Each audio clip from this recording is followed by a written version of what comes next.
ตอนนี้เราอยู่ในรถกันนะคะจะไปพัทยาแต่ระหว่างที่ก่อนที่เราจะไปเช็คอินนะคะเราจะไปทานข้าวกันก่อนเดี๋ยวเราจะมาเสิร์ชหาก่อนนะคะว่าร้านไหนอร่อยแล้วเดี๋ยวเราจะไปชิมกันเอาเป็นว่าเดี๋ยวตอนนี้รถติดอยู่นะคะติดไฟแดงคุณไปหาร้านอาหารอยู่นะคะเดี๋ยวตามไปกันว่านี่มันจะไปทานร้านอะไรร้านไหนแล้วก็อร่อยไม่อร่อยยังไงเดี๋ยวมาว่ากันอีกทีนะคะเรามาถึงแล้วค่ะถึงแบบงงๆเราก็ตามป้ายมาโดยที่เราไม่รู้อะไรเลยนะคะร้านอาหารชื่อเรือนทะเลบางทะเลค่ะแต่ว่าที่จอดรถอยู่ที่ไหนนะคะบางย่างเขาบอกว่าร้านเขาติดทะเลนะคะแต่การเข้ามามันเหมือนไม่ติดทะเลเลยค่ะเดี๋ยวเรามาดูกันว่ารสชาติอาหารจะเป็นยังไงบ้างนะคะไปจอดรถก่อนนะ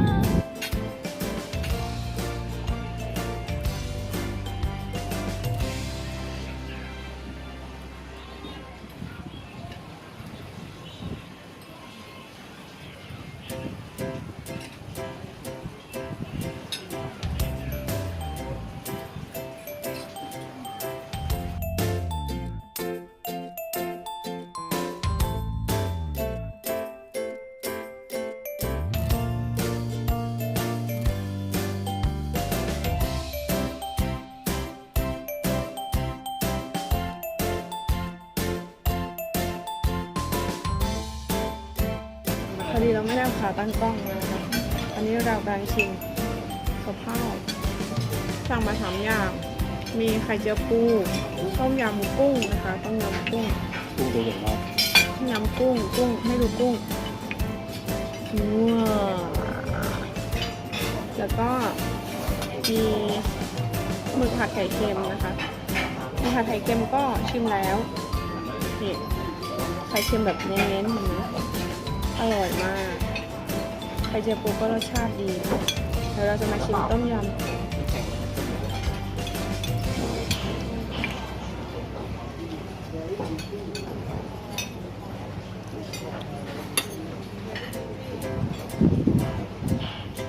แซ่บคือเปรี้ยวอ่ะเปรี้ยวแบบเปรี้ยวถึงนะคะ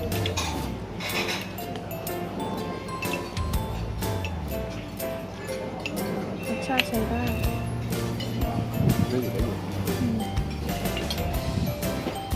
เดี๋ยวเราขอตัวไปทานก่อนแล้วเดี๋ยวจะมาสรุปราคานะคะว่าเราจ่ายไปกันกับข้าว3 อย่างข้าว2 จานน้ำส้มแล้วก็น้ำมะตูมแล้วก็น้ำเปล่านะคะเราจะจ่ายไปเท่าไหร่เดี๋ยวมาดูกันค่ะ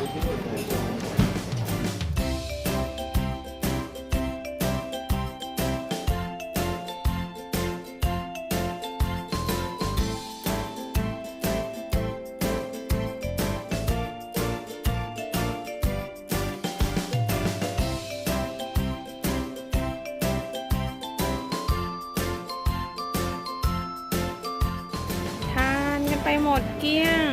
หมดไปแค่800 บาทนะคะมีสั่งอะไรนะไข่เจียวปูต้มยำกุ้งแล้วก็อะไรนะปลาหมึกผัดไข่เค็มน้ำส้มน้ำมะตูมแล้วก็น้ำเปล่านะคะนี่หมดไป800คนตอนนี้เราอยู่ที่ตลาดนะคะตลาดอะไรนะตลาดจีนบ้านตลาดจีนโบราณซากแง้วโบราณสร้างแง้วเดี๋ยวเราไปดูกันว่าที่นี่มีอะไรบ้างนะคะตลาดจีนโบราณ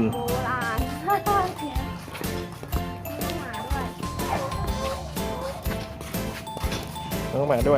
ยไม่เห็นน้องหมา ไม่เห็นน้องหมา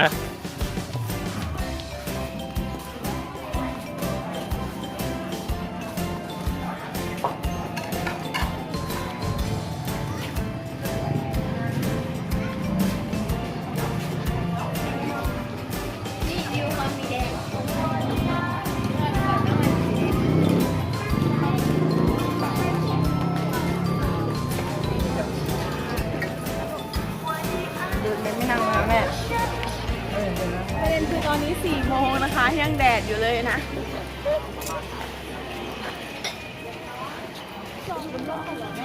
มีป้ายเขาอยู่ตรงนู้นป้ายอยู่ไหนอ๋อโอเค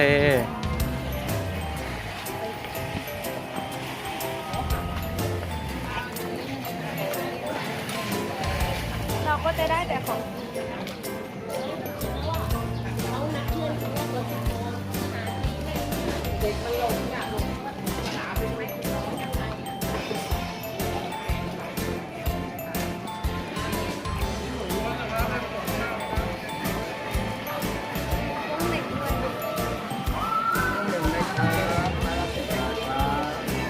อันนี้โป้งเหน่งอัปเกรดอ๋อคือตลาดหน้าศาลเจ้านั่นแหละเราส่องข้างหน้ากันนะฮะคือจริงๆแล้วน่าจะเป็นพวกตลาดที่อยู่หน้าศาลเจ้าแหละก็ประเด็นคือของกินเยอะมากแต่ว่าเมื่อกี้เพิ่งไปกินข้าวกลางวันมาค่ะดูพุงดูพุงอันนี้พุง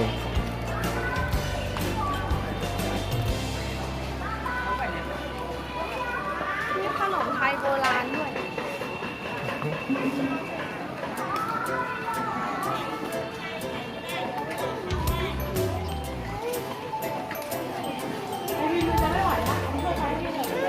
ถือ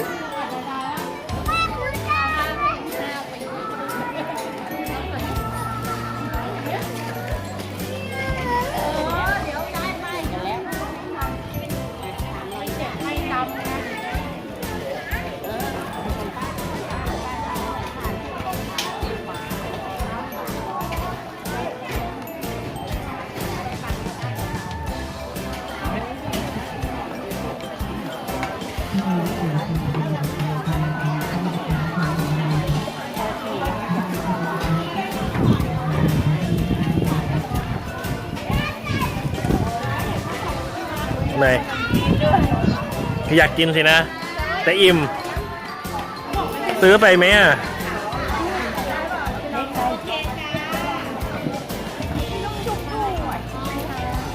ไปไหมเอาเลยค่ะ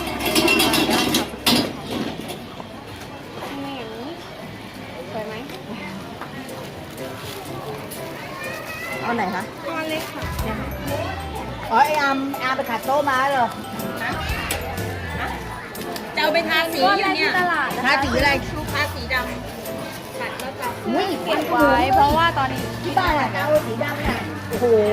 น้ำมันถึงเขียวอีกไฟไหม้บ้านเลยสีดำไม่ได้เลย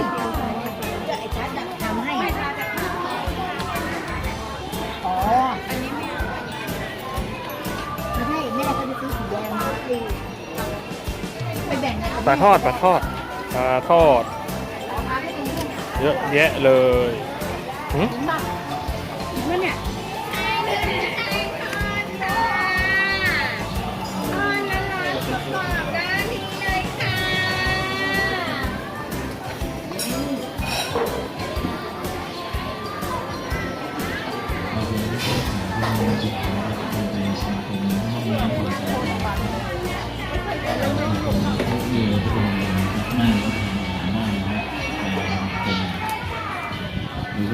แล้วอีกมันมีเลี้ยวขวาด้วย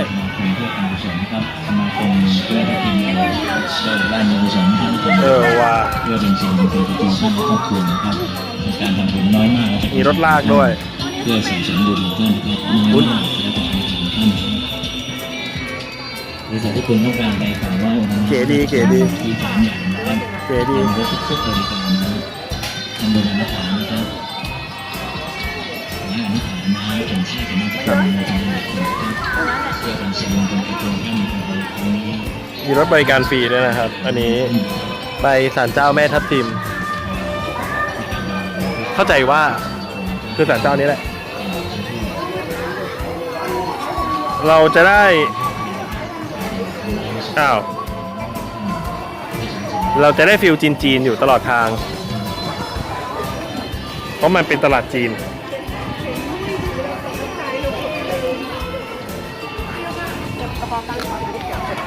ถ่ายรูปให้ด้วย เดี๋ยวถ่ายก่อนนะ พอสไหม พอสยังไงอ่ะ อ๋อพอ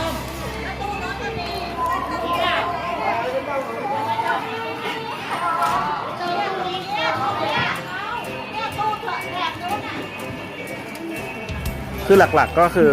ตลาดเนี่ยตลาดธรรมดานี่แหละ แต่ว่าเราจะเห็นของกินที่เราไม่ค่อยได้แบบ ได้หากินได้ง่ายในกรุงเทพ เช่นนี่ อันนี้เป็นต้นครับ ทั้งแถบเลย มันคือนี่แห่กึ้นค่อยจอกุนเชียงเป็นร้านที่ขายพวกนี้อย่างเดียวเลย แล้วก็พวกขนมไทยโบราณ เอามีเหรอไหน เมื่อกี้ผ่านมา เอามีเหรอ แต่นี้เราซื้อที่มันหากินได้ในกรุงเทพนะคะ เออ แต่ว่าเราอยาก เงี้ยว แล้วก็เป็นของหวาน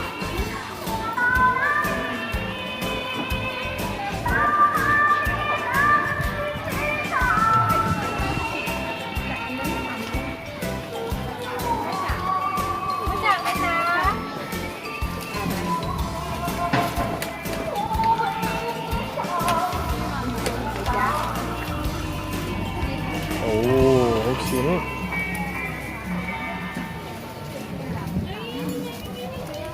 อะไรอ่ะ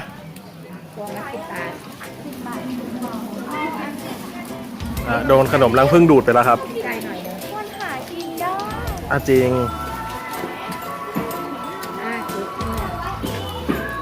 ถ้ามาแช้าก็ได้กินนะคะ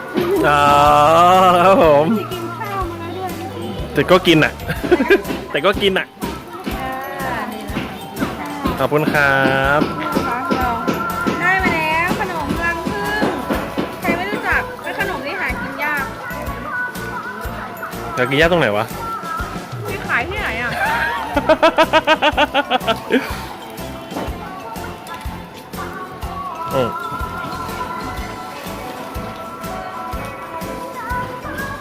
นี่ไปกล้วยรับบัวกินอะไรเดี๋ยว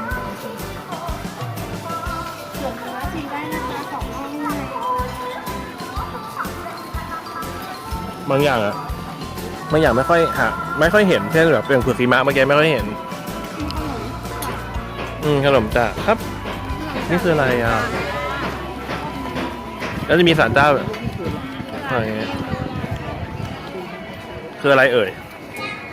ม่รู้อ่ะ เข้าไปดูไหมหรือว่าเดินไปสุดทางก่อนแล้วค่อยไปดู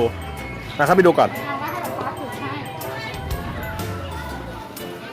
ก็ทำเหมือนรถเตรียมหรอ อ๋อ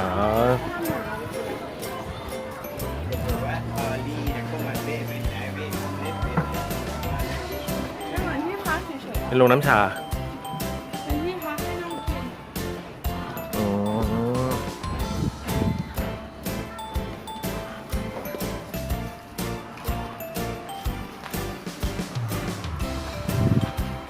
ความเก๋คือมีชื่อด้วยตรงเกมซากแงวไม่มีชื่อด้วยครับ แล้วก็มีรถลากมันก็เป็นเอกลักษณ์ที่นี่เนาะเรื่องรถลากเนี่ย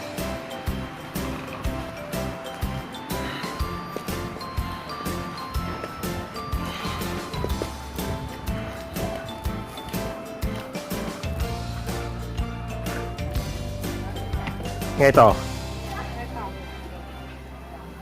อันนี้คือคนอ้วนกำลังคนท้องกำลังนั่งอยู่นะครับ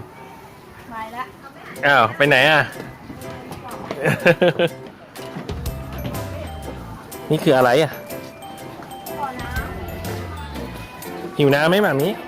อ้าวไม่มีอะไรนะคะเงี้ยวกราฟฟิตี้ด้วย ไปต่อกัน จากกระเป๋า อะไร ใช่ไหม ขนมกง ใช่ไหม ใช่ ขนมกงเนินแรกนึกว่าชี้ข้าวหลามหนองมนก็มี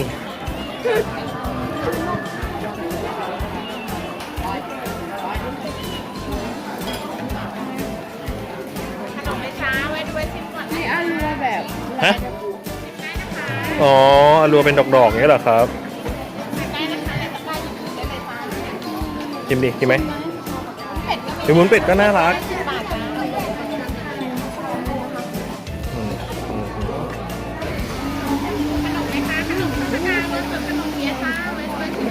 อร่อยว่ะ เขาทำเป็นดอกด้วยอ่ะสวยดีแต่คือตอนนี้คือเรากินไม่ไหวแล้ว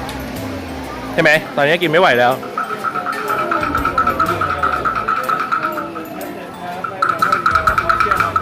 เชิญครับมีดอกมันโตครับ อ๋อ มีกล่องแบบนี้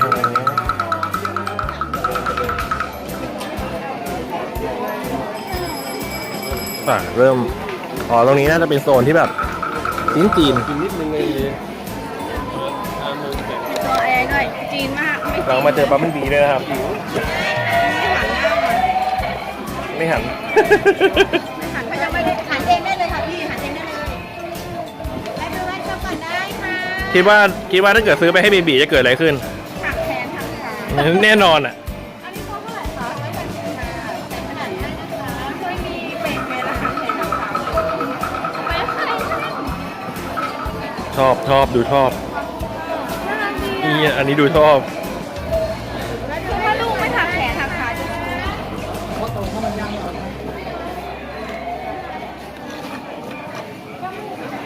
ชมรมส่งเสริมการท่องเที่ยวโดยชุมชน แล้วมันโคตรฉลาด เดี๋ยวขายกลับมา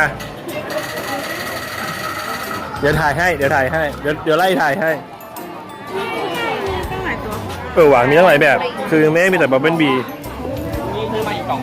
ข้าวอบเผือกครับข้าวอบเผือกมีอย่างนะดีครับ ซื้อเปล่า อยากกินกระท้อน อ๋อ โอเค ยาวเหมือนกันนะเนี่ย ตอนแรกนึกว่าเป็นเล็กๆ บันเทิงใช้ได้ ของกินเยอะอ่ะจะกินไม่ไหวแล้ว ส่วนมากมันจะเป็นของกินเนาะเท่าที่เราเห็น มีทั้งแบบของจีนจริงๆ แล้วก็แค่ตับ อันนี้ไม่ใช่ของกินนะคะเอาไหม เดี๋ยวขอดูก่อน พอสไว้ก่อน สุดแล้วเนี่ยปลายทางแล้วเนี่ย โอเคเดี๋ยวพวกเราสองคนขอตัวไปช้อปปิ้งก่อนนะคะ ใครที่จะแวะมา แป้งห่อ ไอ้นี่ข้าวเหนียวเรามาตำให้มันเหมือนแป้ง แล้วก็มาห่อไอ้ใส่ไส้อันนี้มันเป็นไส้งาดำ ครับ อ่า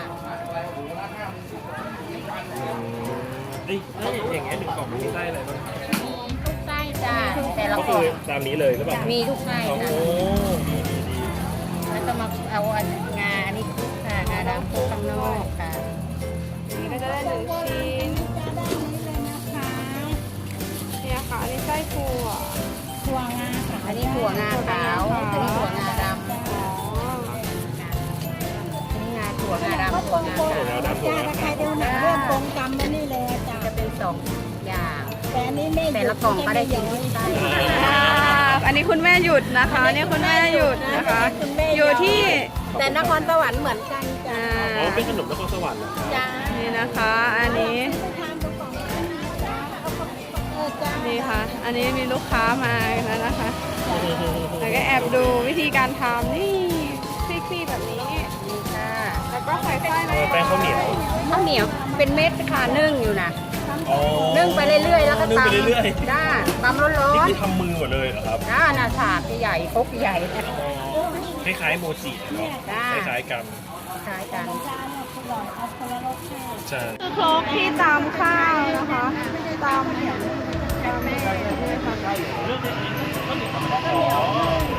แล้วข้าวเหนียวนึ่งเสร็จแล้วก็จะมาตำที่ครกนี้นะคะ อันนี้นะคะ นี่เจ้าของร้านใจดีอธิบายให้เราด้วยว่าคือขนมอะไรบ้างนะคะนี่เป็นครกของโบราณโอเคค่ะ ขอบคุณมากค่ะ นี่ค่ะ